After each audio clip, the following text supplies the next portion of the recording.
Think about the last person you would trust to stop an army. Not a general behind a desk.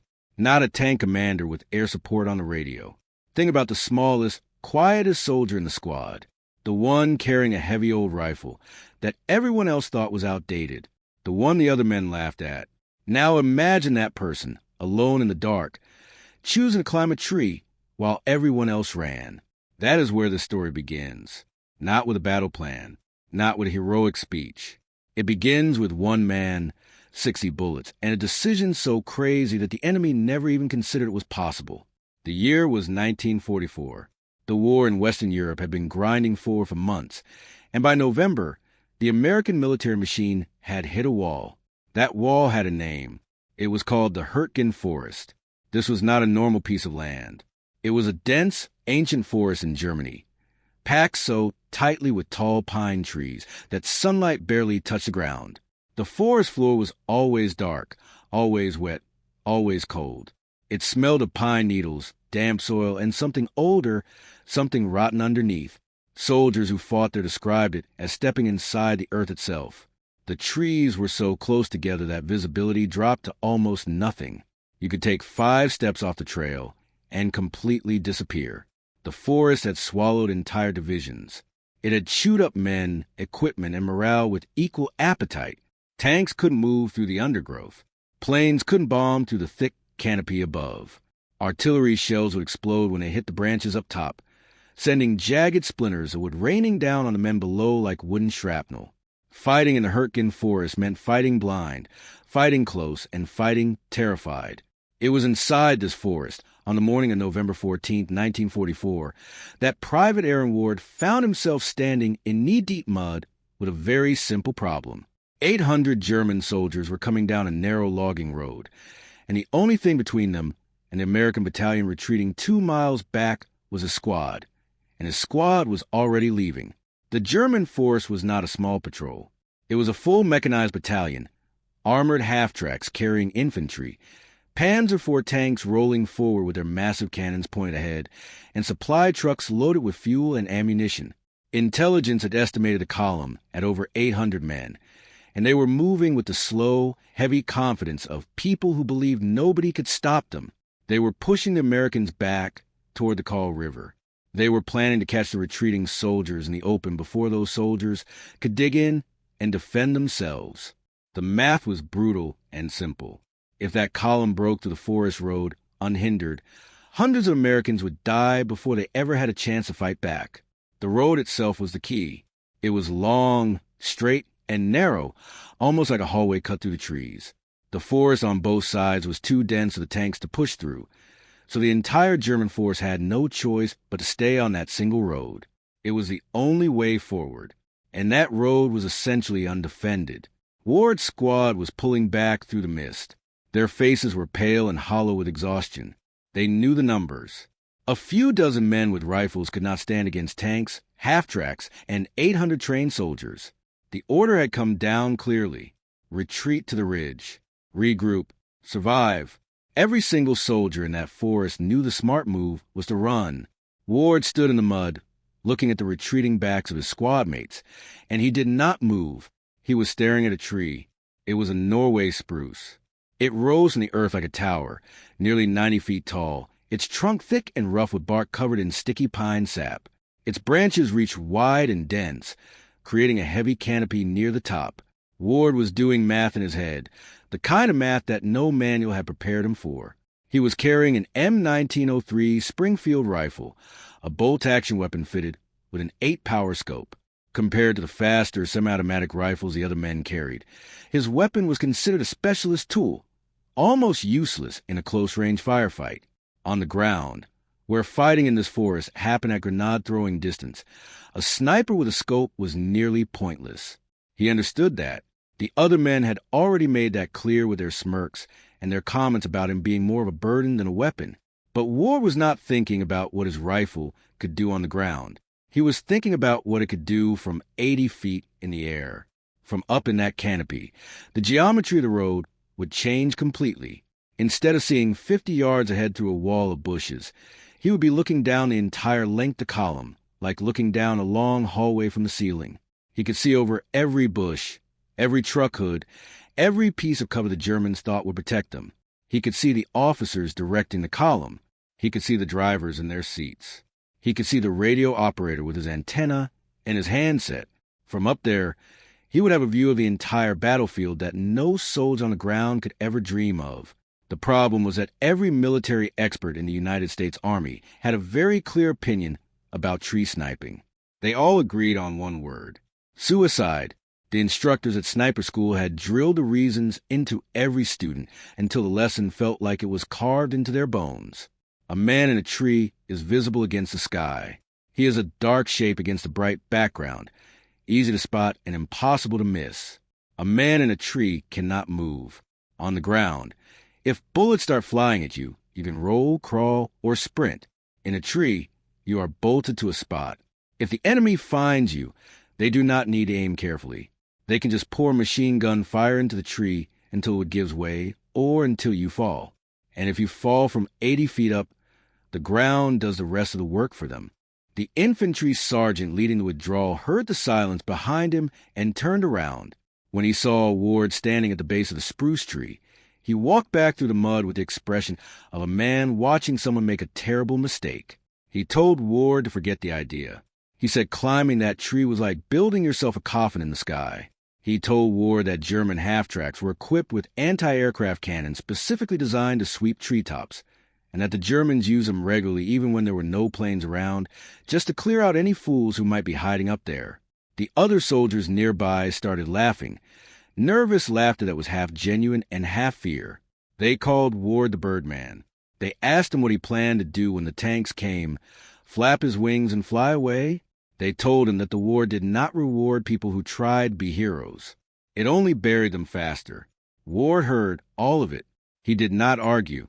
He did not explain himself. He understood something that the sergeant and the laughing soldiers had missed, something that the military experts with their carefully written manuals had also missed. It was a psychological truth, not a tactical one. The German column was not an anxious, defensive force creeping through enemy territory. It was a confident, advancing force that believed it had already won. When soldiers feel that invincible, they stop looking for surprises. They look forward and down, watching for anti-tank guns hidden in the bushes or bazooka teams crouching in ditches. They do not look up into the treetops because their own training tells them that no rational person would be up there. The very feature that made the idea insane was the same feature that made it invisible. If the military manual said tree sniping was suicide, then the Germans had read the same manual and were absolutely certain no American sniper would be in the trees. Ward was not going to hide in a place the enemy forgot to check. He was going to hide in a place the enemy refused to believe existed. He set his pack down in the mud. He pulled off his heavy overcoat, leaving himself in just his wool uniform. He coiled his leather telecommunications strap over one shoulder and took a length of hemp rope. He secured his Springfield rifle tightly across his back so that it would not swing against the trunk while he climbed. He looked at the sergeant one final time. The sergeant just turned, spat in the mud, and walked into mist without a word. Ward placed both hands on the lowest branch of the spruce, took a breath of cold air, and lifted himself off the ground. The climb was not the stuff of adventure stories. It was a slow, painful, exhausting fight against the tree itself. The branches were coated with moss and cold moisture, and they slipped under his hands and boots. The pine needles scraped against his face, catching on his eyelashes and stinging his skin. Every limb had to be tested before he trusted it with his weight, because a snapped branch at 40 feet would end his plan before it started. He climbed carefully, deliberately, pausing to listen to the growing mechanical growl beneath the sound of the wind. 30 feet, 40 feet. The ground below him turned into a blurry patchwork of brown mud and dark tree trunks. The air grew colder with every yard he gained. 50 feet, 60 feet. The swaying of the trunk became more noticeable up here, a slow, rhythmic rocking that would make steady aim nearly impossible unless he secured himself completely. He kept climbing until he found the right spot, a natural fork where two thick branches split away from the main trunk, roughly 75 feet above the earth. He settled into the fork and got to work. He did not simply sit in the tree. He fused himself to it. He looped the leather strap around his waist and the trunk, pulling it so tight that it dug into his ribs and pressed hard against his spine.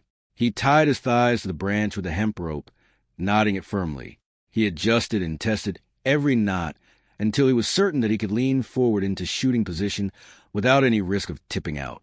He was no longer a man sitting in a tree. He had made himself into a fixed weapon mounted on a tower. He pulled the Springfield around from his back, rested the forestock on a thick limb, and pressed his eye to the scope. The lens pulled the world toward him with startling clarity. He could see individual water droplets clinging to pine needles 50 yards away. He tilted the scope down toward the road. The mud-covered path was empty for now, a quiet brown ribbon cutting through the dark trees. But the ground far below him was trembling, and the birds had already fled the canopy. He checked his ammunition. 60 rounds. He checked the safety. He checked the bolt. He settled in and waited. The front of the German column came around the bend in the road slowly, the way powerful things move when they do not feel threatened.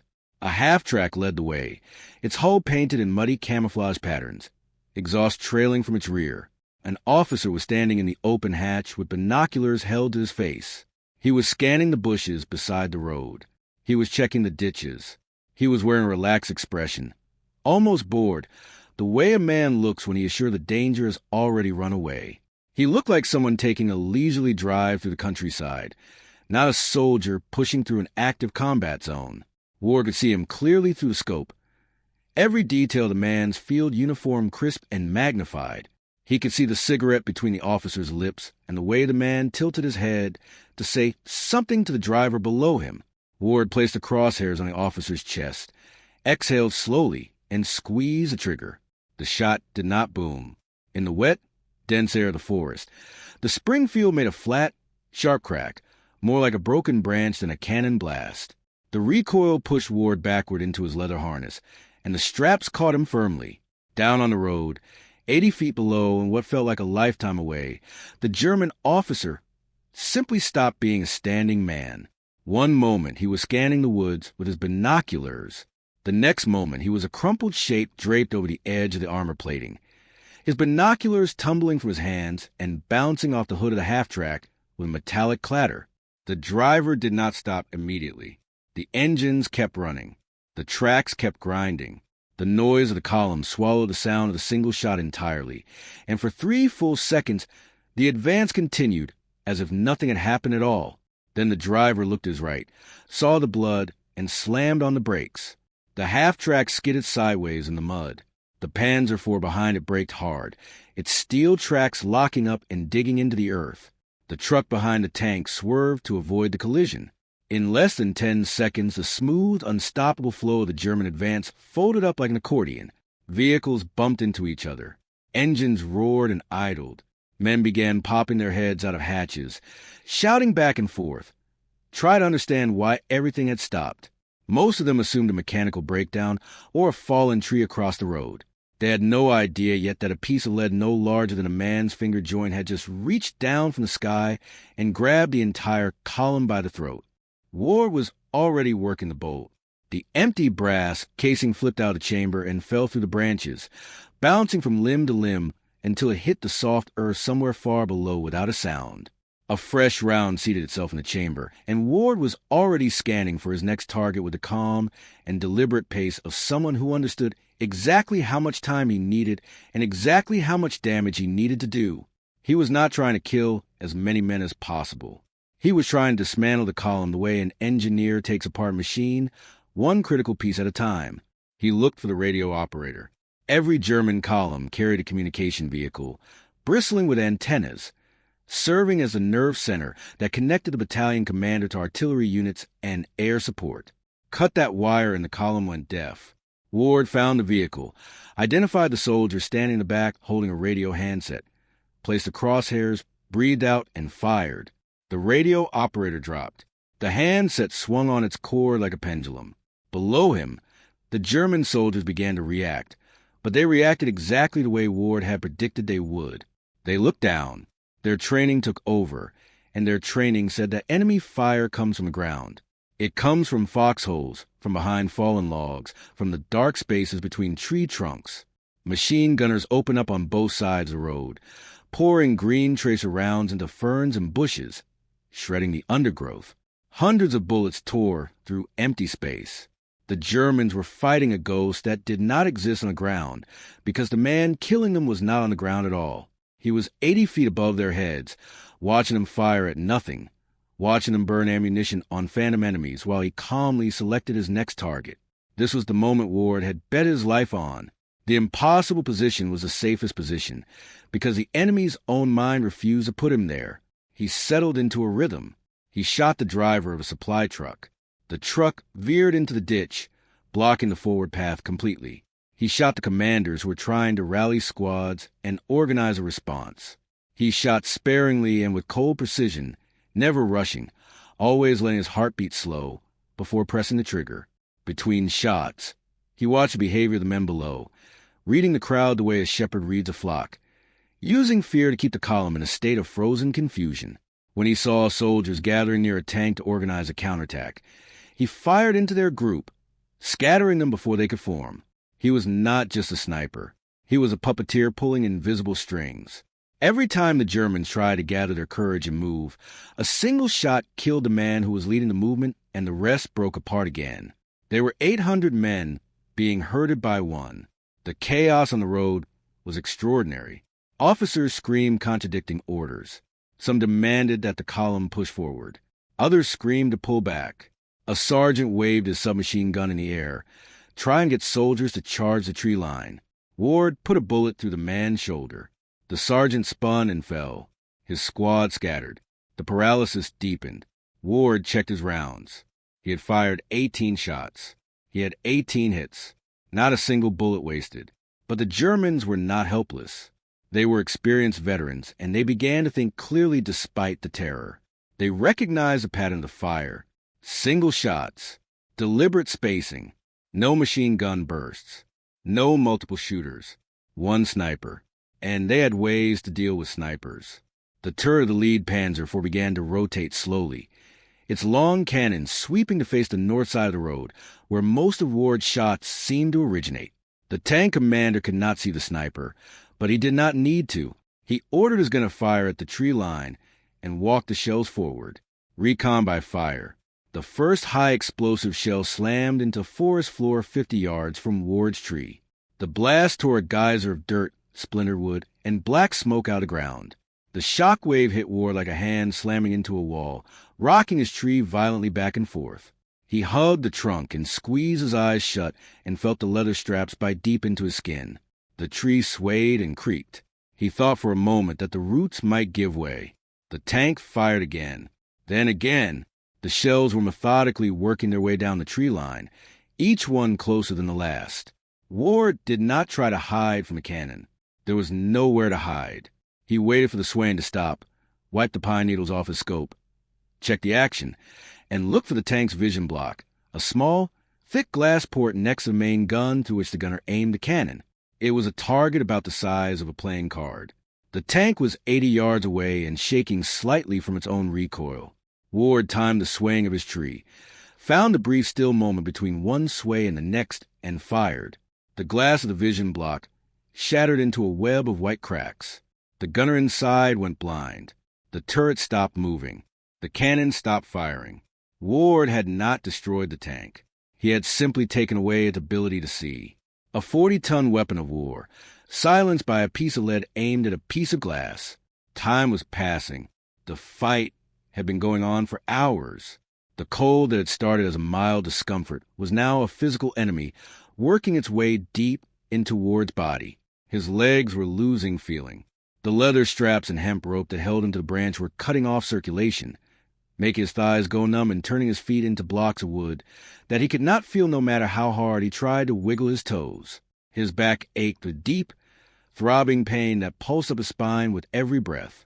His hands were still functional. Barely, but the pine sap from the bark made the bolt handle sticky. The cold had made his fingers stiff and slow. He had been tied to this brand for hours, unable to shift his weight or stretch his legs, unable to do anything at all except be a statue made of flesh and wool in frozen misery. He urinated where he sat because he had no choice, and the warmth lasted about 20 seconds before the wet wool froze against his skin and made everything worse. None of it mattered. Comfort was not part of the mission. He was a weapon, not a man, and weapons do not need to be comfortable. Down on the road, the terror was deepening into something beyond ordinary fear. These were soldiers of the Wehrmacht, the army that had conquered most of Europe, the force that had rolled through entire nations in days. They were not accustomed to being helpless. But here, in this dark tunnel of tall trees, their power meant nothing. They could not find the enemy. They could not charge the enemy. Every time they tried to do something, someone died. Officers tried to lead, and leaders died. Radio operators tried to call for support, and the radio went silent. Drivers tried to move vehicles, and the trucks ended up in ditches. The column had been frozen on this road for hours by a force they could not locate, could not fight, and could not understand. The fear was not just fear of dying. It was a deeper fear of being helpless, of being chosen, watched, and picked off by something that had no face and no location. Some soldiers began to whisper that the shooter was not human. They said the forest itself was killing them. Then the Germans changed their approach entirely. They stopped trying to find the sniper and started trying to eliminate the entire tree line. From the rear of the column, a vehicle moved forward that changed the nature of the fight in an instant. It was a flak wagon, a half-track with 4 20mm automatic cannons mounted together on a rotating platform. This weapon had been designed to shoot down airplanes moving at 300 miles per hour against stationary trees. It was not a weapon, it was a demolition machine. The gunner did not try to aim at a specific target. He pointed the 4 barrels at the tree line, pressed the firing pedal, and held it down. The noise it made was not a series of shots. It was a continuous tearing roar that filled the entire valley and made every other sound disappear. The shells were not punching holes in the wood. They were shattering it. Branches as thick as a man's thigh were being severed from trunks and crashing to the ground. The air filled instantly with a blizzard with splinters, pine needles, and pulverized bark flying in every direction. The gunner began sweeping the cannon fired down the tree line systematically, treating the forest like a hedge, starting at the near end and working his way forward. He was starting about 50 yards from Ward's tree and coming closer with every second. Ward pressed himself as flat as possible against the trunk of the spruce, making his body small, feeling concussions from the exploding shells hit the tree through the bark and vibrate into his chest. He knew with absolute certainty that when those barrels reached his tree, even one of those 20mm rounds hitting the trunk would cut through it the way a saw cuts through soft wood. He would fall 80 feet. He would not survive the fall. He could not hide from this. He could not wait it out. He had to end it now. He brought the scope up and looked through the jumping, swaying image at the flak wagon. The gunner was partially protected by a steel shield in front of his position, but the shield only covered from his chest down. His head and shoulders were exposed above it. The problem was that the vehicle was vibrating with the recoil of its own guns, shaking and shuddering, and the smoke and debris in the air made the image in Ward's scope swim and blur. He forced himself to be still. He watched the rhythm of the gun's bursts. The gunner had to let off the pedal every few seconds to let the barrels cool slightly and to see through the smoke. In that tiny pause, for just a fraction of a second, the image through the scope steadied. Ward saw the gray helmet above the shield. He put the crosshairs on it and fired. The gunner threw his arms wide and fell backward into the mechanism behind him. All 4 barrels went silent at once. The flak wagon sat in the road with its engines idling and its guns pointing at nothing. Not one German soldier moved to take the dead man's place. Nobody touched that vehicle again.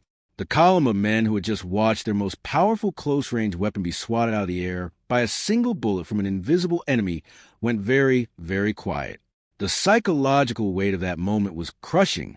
The Germans had sent their answer to the sky, and the sky had sent it back with a hole in it.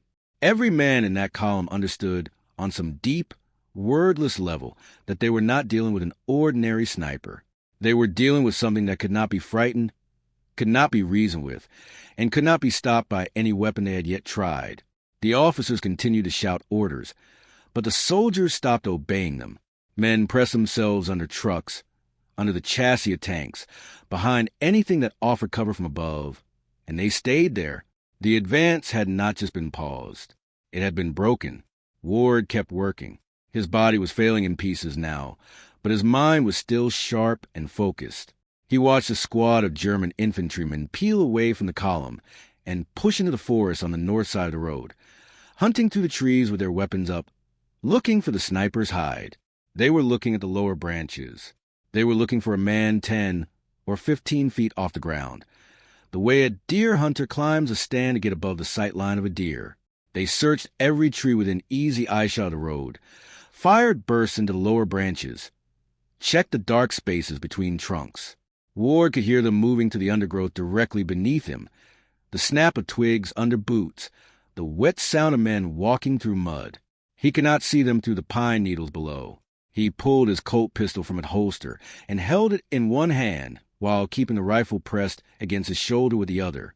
The pistol was useless at this height, but it was the only comfort he had left.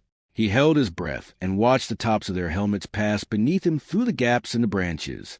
They were close enough that he could smell the cigarette smoke on their uniforms. They never tilted their heads back far enough. They never looked at the top of the 90-foot spruce. They filed out of the forest and reported to their commander that the area was clear. The commander stared at the report and could not make it make sense. His men had swept the woods. The woods were empty, yet his soldiers were still dying. Time continued to move in the slow, grinding way it does when the body is suffering and the mind is the only thing still running at full speed. Ward watched the afternoon light begin to change. The sun was moving toward the western tree line, pulling the shadows long across the road below. It was past 4 o'clock. He had been tied to this tree for more than 6 hours. He did the only arithmetic that mattered. The American battalion on the ridge 2 miles away had asked for 6 hours to dig in. Ward had given them that and more.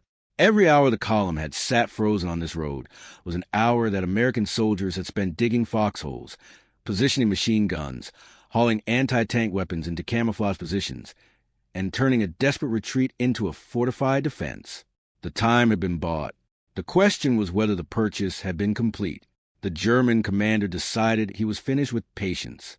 He ordered a Sturm Panzer moved up from the rear of the column. This was an assault gun built on a tank chassis, carrying a 150mm howitzer, the kind of weapon used to demolish reinforced concrete bunkers and level city blocks. The barrel was massive. The armor was thick. The crew was completely protected inside. The commander was not trying to aim at the sniper anymore. He was done trying to find a specific target. He was going to fire air-burst high-explosive shells into the canopy above the road and turn the entire top of the forest into a storm of steel fragments and blast pressure. He was going to kill everything in the sky. Ward looked at the enormous gun as it rolled into position below him. He looked at the armor. He looked at the sealed hatches. He understood with complete clarity that there was no shot he could take that would stop what was about to happen.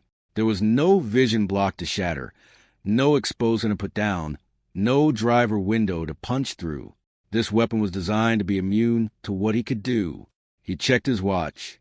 He looked west at the fading light in the sky. He thought about the ridge 2 miles away. He thought about the men who were now behind walls of earth and steel instead of standing in the open. He thought about what 6 hours of work looks like when the hands doing that work belong to men who know their time is short. He leaned the side of his face against the rough, sticky bark of the spruce tree and let the exhaustion that he had been pushing back for hours wash over him all at once. He was cold all the way through. He was broken in the ways that matter least. He was still the man who had turned this road into a parking lot. He was still the one who had done the impossible thing. He was still winning. The Sturm Panzer fired. The shell did not need to find him directly. It hit the upper section of the spruce trunk about 10 feet above Ward's position, and the result was not an explosion in the conventional sense. It was an erasure. The top of the tree simply ceased to exist. The massive upper section, thousands of pounds of wood, was severed and sent toppling backward in a slow, crashing arc. The shock wave alone, before the wood or the fall or anything physical had touched him, hit Ward with a force that no human body is built to absorb. But because he had tied himself so completely to the branch, because he had followed his plan with absolute commitment until the very last second, he did not fall free. He came down with the tree. The great Norway Spruce, which had stood in that forest for 100 years and had just spent 6 hours as the most important military position in the entire sector, groaned and cracked at the base, and came down across a logging road with a crash that shook the earth and silenced the entire column. Ward was still strapped to his post, still clutching his rifle, still in his position. The road was blocked again, but this time by the tree itself, and somewhere underneath the tangle of crushed branches and broken wood, the Birdman was finally still. The Germans did not celebrate. There was no cheer, no victory salute, no raised fist. The men who had been hiding behind their vehicles came out slowly and stood in silence looking at the wreckage. They knew how many rounds of ammunition, how many tank shells, how much firepower, and how many hours it had taken to stop one man with a bolt-action rifle. The German commander did not wait. He ordered the lead tank to push the fallen tree off the road, and the Panzer ground forward and shoved a splinter mass of wood and rope and frozen wool into the ditch. The column began to move again. Engines roared back to life. Gears engaged. The 800 men who had been frozen on this road for 6 hours finally poured through the gap and headed toward the ridge. They were certain they had won. They were wrong. The ridge they drove toward was not the same ridge that had existed 6 hours earlier. 6 hours ago it had been a line of tired, retreating soldiers with no cover and no prepared defense. Now it was something else entirely. The Americans had dug deep. Foxholes lined the high ground. Heavy machine guns sat in interlocking positions with clear fields of fire down every approach. Anti-tank guns crouched in camouflage positions at the tree line, their crews already dialed in on the distance to the road. Mortar teams had pre-calculated range coordinates for every likely avenue of approach. When the German column burst out of the forest at twilight and attempted to charge a ridge, they did not find a fleeing enemy. They found a wall.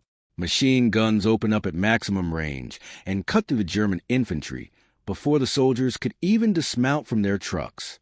Anti-tank fire knocked out the lead Panzer within the first few minutes. The assault that was supposed to be a crushing hammer blow shattered on contact and broke apart. The Germans, who had spent the afternoon certain they were unstoppable, now ran. The sector held. The line held. The ridge did not fall. 3 days later, the Americans launched a counterattack and recaptured the logging road. The patrol that moved down the forest path found a scene that looked like a junkyard had caught fire. Burn-out trucks and shattered half-tracks sat rusting in the mud. The twisted wreckage of the flak wagon lay on its side, its 4 barrels still pointing at a sky that had answered back. The men in the patrol were not looking at the machinery. They were looking for the Birdman. The story had filtered back through the lines and pieces, whispered and half-disbelieved, the way stories about impossible things always travel. Most soldiers had dismissed it. They said no sane person would climb a tree in the middle of an artillery barrage. No rational soldier would strap himself to a branch and wait to die. The sergeant who had led the original retreat, the man who had spat in the mud and called Ward's idea a coffin with view, led the patrol. He found the fallen spruce tree where it had been shoved into the ditch. He pushed through the crushed branches and broken limbs and found him. Arron Ward was still there, still fused to the branch by the leather strap, still clutching the Springfield, the cracked stock pressed against his shoulder like he was still sighting down the scope. His face was frozen, covered in soot and pine sap. The bolt of the rifle was closed on an empty chamber. He had fired until there was nothing left to fire. The sergeant stood there for a long moment. He reached for his trench knife with hands that were not entirely steady and cut the straps.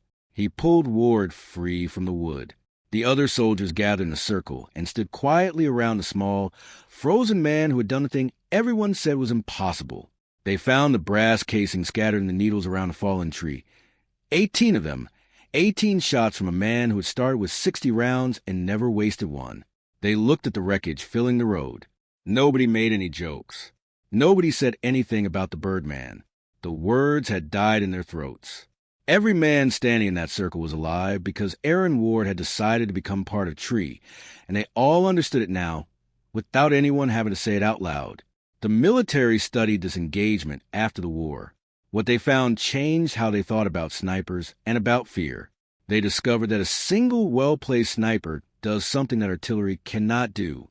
Artillery kills men, but it is indiscriminate. It falls everywhere. It feels like weather, something powerful but impersonal. A sniper is different. A sniper makes every man feel watched, specifically chosen, personally targeted. A sniper turns open space into a trap and turns every act of leadership into a death sentence. The sniper does not just reduce numbers. The sniper destroys confidence, and confidence is what makes an army move. Ward had taken that principle and combined it with a position so audacious that the enemy's own logic worked against him. By placing himself where no sane person would go, he had made himself invisible to people who could see perfectly well. The lesson Ward left behind was not about bravery in the way that word usually gets used. It was not about being unafraid. Ward was afraid. Every man in that forest was afraid.